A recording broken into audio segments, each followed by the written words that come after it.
Hey guys, welcome to StockSkope.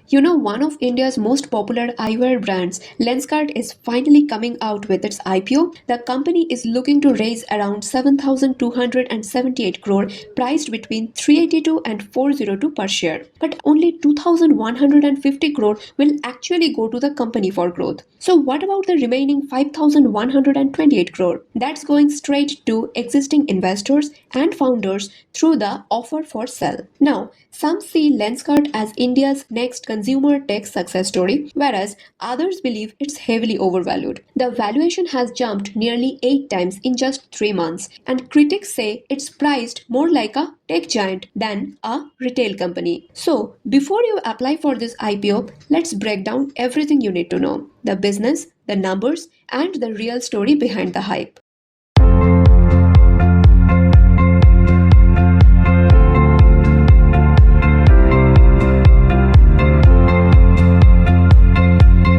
First, let us learn the basic details about Lenskart IPO. Lenskart Solutions Limited is actually selling eyeglasses and contact lenses, and it is now seeking to raise approximately 7,000 crore rupees in this IPO. So what's an IPO? IPO is actually the process of the company selling its shares to general public for the first time. This process happens over a set timeline. Here are a few dates very important for the Lenskart IPO, such as Anchor Investor Allotment. This was on October 30, 2025. This is when very large established investors such as big mutual funds get their shares a day before the public sale begins. Next comes the IPO opening date, which is on 31st October. This is the first day we, the general public, can submit our application or bid to buy the Lenskart. Then the IPO closing date, which is on 4th November 2025. This is the last day the company accepts application for its shares. Next, allotment finalization date, which is on 6th November 2025. This is when the company decides who will receive shares and how many. Since IPOs are often popular, you might not get all the shares you asked for. And finally, the expected listing date, which is on 10th November 2025. This is the day the shares officially start trading on the stock exchange, which is BSE and NSE. By the way, you should know, on day 1, the Lenskart's total public offer was subscribed 1.13 times by the end of the day. Retail individual investors showed strong interest, while qualified institutional buyers led the demand, subscribing their portion 1.42 times. The grey market premium indicated positive investor sentiment, suggesting a potential listing gain of around 16 to 17% over the upper price band of rupees 402 per share. Now, let's focus on the business structure and performance. Lenskart Solutions Limited is a company that started in 2010 as an online eyewear platform and grew into a major retailer that sells products both online and through physical stores. The company's business model is vertically integrated and omnichannel,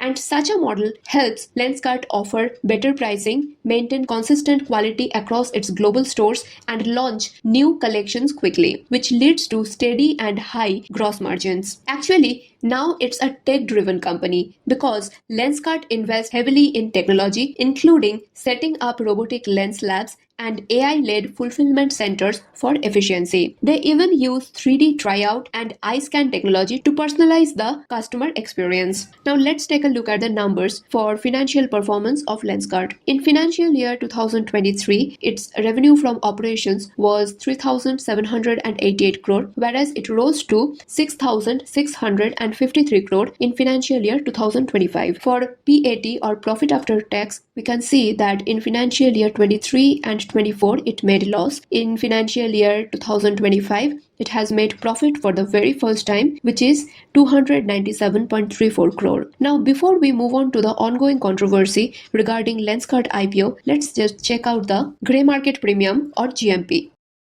The enthusiasm for the IPO, as measured by the grey market, has cooled down recently. A few days ago, around October 27, 2025, the grey market premium, or GMP, the unofficial price in the shadow market, was really high, suggesting a potential listing gain of around 27%, which is about 108 rupees per share. However, the GMP dropped significantly, reaching only about rupees 48. or about 11.9% of the premium as of October 30, 2025. This means if the shirt was selling unofficially for 127 rupees before the store opened, but the price suddenly dropped to rupees 111 right before the grand opening, it shows the hype is fading and investors are less sure about huge quick profits. Now comes the main part.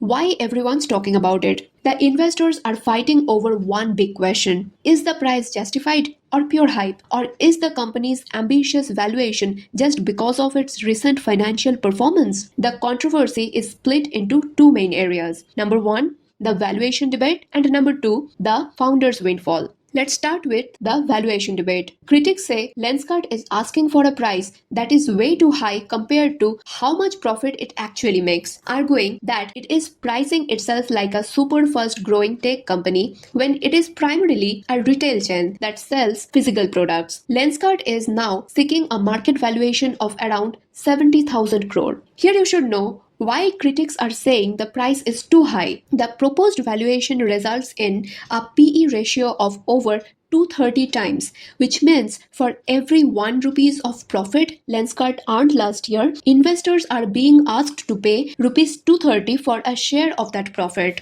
Then there's the sudden jump. Critics are pointing out that the valuation jumped about 8 times in just 3 months. Founder Piyush Bansal acquired shares in July 2025 at a valuation of only about $1 billion.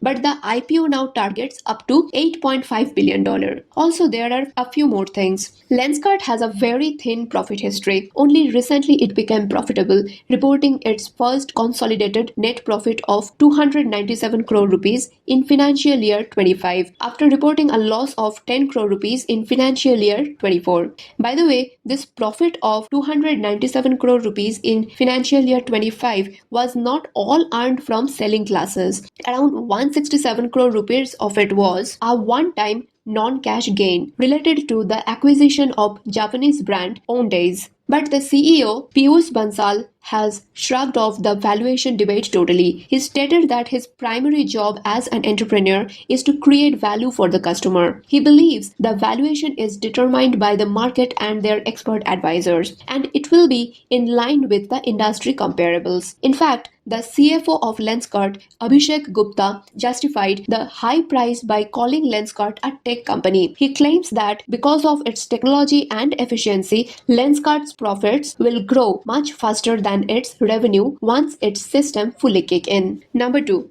The founder's windfall. As existing investors and founders are selling a lot of their shares and making huge quick profits, it makes the IPO look more like an exit opportunity for insiders than a purely fundraising event for the company. Primarily, the Lenskart IPO is structured as an OFS, where existing owners sell their shares to the public. Here, the vast majority of the money raised will go to the founders, promoters, and big institutional investors like SoftBank, Kedara Capital, who are selling their stakes. Only a smaller portion goes to the company to fund its expansion plans. The fresh issue, which is the money going to the company, is 2,150 crore rupees. Whereas the OFS, the money going to existing investors, is rupees 5,128 crore. By the way, you know Lenskart is placing its stores near the Dmart locations? Yes, Lenskart has a specific and clever strategy for choosing where to open new outlets. Recently, Lenskart CEO Piyush Bansal revealed the company's little secret, its strategy to open Lenskart stores near Dmart locations. Why so?